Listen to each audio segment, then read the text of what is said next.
H.C. Verma, some mechanical properties of matter का numerical first. A load of 10 kg is suspended by a metal wire 3 meter long and having a cross sectional area 4 millimeter square. Find, तो इसमें A, B, C part करना है. तो पहला part करना है the stress, second strain और third elongation. और Young's modulus of the metal is given 2 into 10 raised to 11 Newton per meter square. तो इस फर्स्ट न्यूमेरिकल में यहाँ पे हमें एक वायर दी हुई 3 मीटर लॉन्ग जिसका एरिया क्रॉस सेक्शन, मतलब अगर ये जो वायर है इसे अगर हम कट करते इसका क्रॉस सेक्शन लेते तो हमें इस तरह का एक सर्कुलर एरिया मिलेगा और उसका एरिया दिया हुआ है हमें 4 मिलीमीटर स्क्वायर. और यहाँ पे इसके एंड को एक मास कनेक्ट किया है. इस मास दिया हुआ है हमें 10 kg.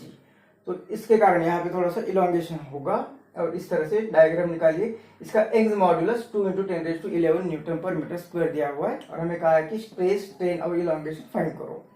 तो इस न्यूमेरिकल में और इस chapter some properties of mechanical properties of matter, इसमें हमें स्ट्रेस, स्ट्रेन और यंग्स मॉड्यूलस ये 3 वर्ड्स पता होने चाहिए. तो स्ट्रेस क्या होता है? तो कोई भी बॉडी होगी उस पर अगर आप फोर्स अप्लाई करते हैं और वो फोर्स जिस एरिया पर अप्लाई हो रहे वो एरिया पर डिस्ट्रीब्यूट होगा.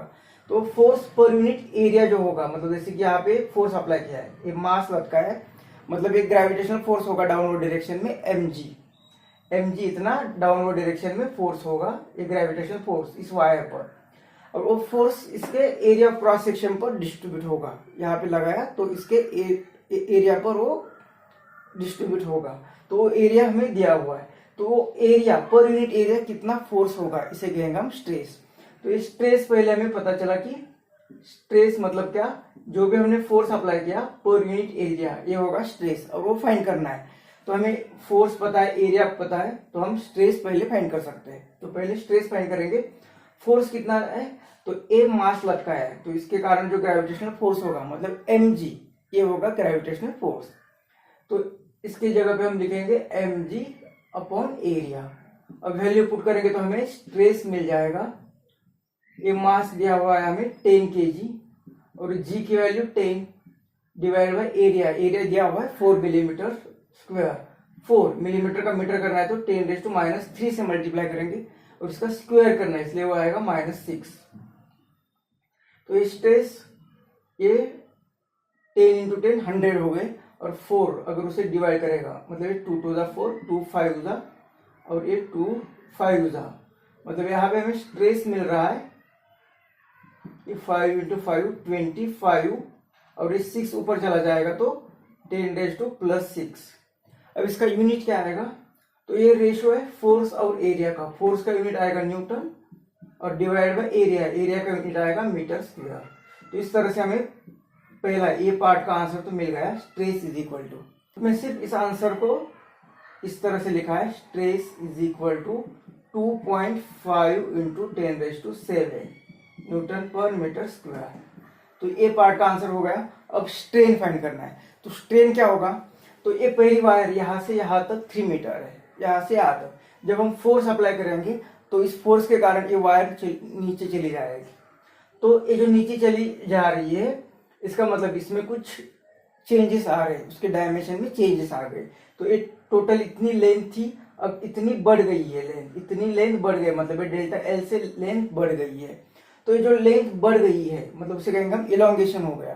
तो चेंज इन डायमेंशन जो हो गया पर यूनिट ओरिजिनल डायमेंशन पहले जितनी थी और कुछ चेंज हो गया, तो वो चेंज ओरिजिनल लेंथ में कितना प्रोपोर्शन हो गया, मतलब change in length per unit original length, change in dimension per unit dimension, इसे कहेंगे हम स्ट्रेन. मतलब स्ट्रेन जो फाइंड करना है हमें, वो स्ट्रेन मतलब क्या? तो चेंज इन डायमेंशन मतलब यहाँ पे change in length to the original length, to the original length. लेकिन अब ये स्ट्रेन फाइंड करने के लिए यहाँ पे चेंज इन लेंथ कितनी है डेल्टा एल वो हमें पता नहीं, इसे हम इलोंगेशन बोल रहे हैं और वो सी पार्ट में फाइंड करना है. इसलिए डायरेक्ट ये इक्वेशन हम नहीं यूज कर सकते जो कि strain is equal to change in length मतलब delta L upon L.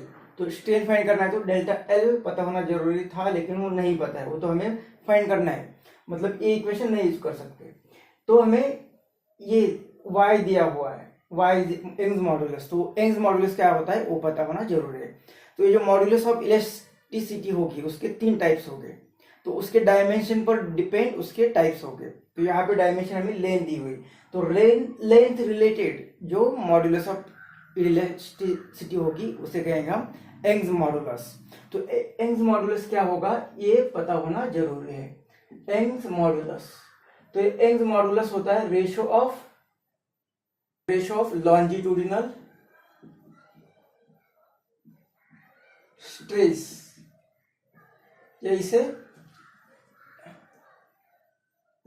longitudinal stress to the longitudinal strain, मतलब y यंग्स मॉडुलस मतलब क्या, longitudinal stress to the longitudinal strain, और हमें स्ट्रेन फाइंड करना है। तो स्ट्रेन मतलब y यहाँ पे चला जाएगा और स्ट्रेस, तो ये आएगा स्ट्रेस अपॉन स्ट्रेन, यहाँ पे चला y यहाँ पे आ गया तो स्ट्रेस अपॉन स्ट्रेन। तो स्ट्रेन फाइंड करना है, तो स्ट्रेस कितना है तो हमने पार्ट ए में फाइंड किया है, ये आया था 2.5 इंटू 10⁻⁷, 2.5 इंटू 10⁻⁷ न्यूटन पर metre square divided by y की वैल्यू हमें दी हुई है यहाँ पे 2 इंटू 10⁻11, और इसका भी यूनिट न्यूटन पर मीटर स्क्वायर। तो ये जो स्ट्रेन की वैल्यू हमें मिलेगी तो ये यूनिट और इसके यूनिट के लिए चला जाएगा, मतलब हमें जो क्वांटिटी मिलने वाली है इसे कोई यूनिट ही नहीं रहेगा, मतलब स्ट्रेन क्या होगी यूनिटलेस क्वांटिटी, डायमेंशनलेस क्वांटिटी।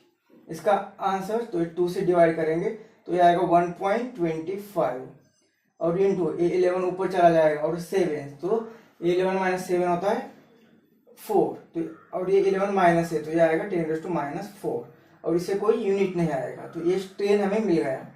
और ये क्या है यूनिटलेस, ये यूनिटलेस क्वांटिटी होगी।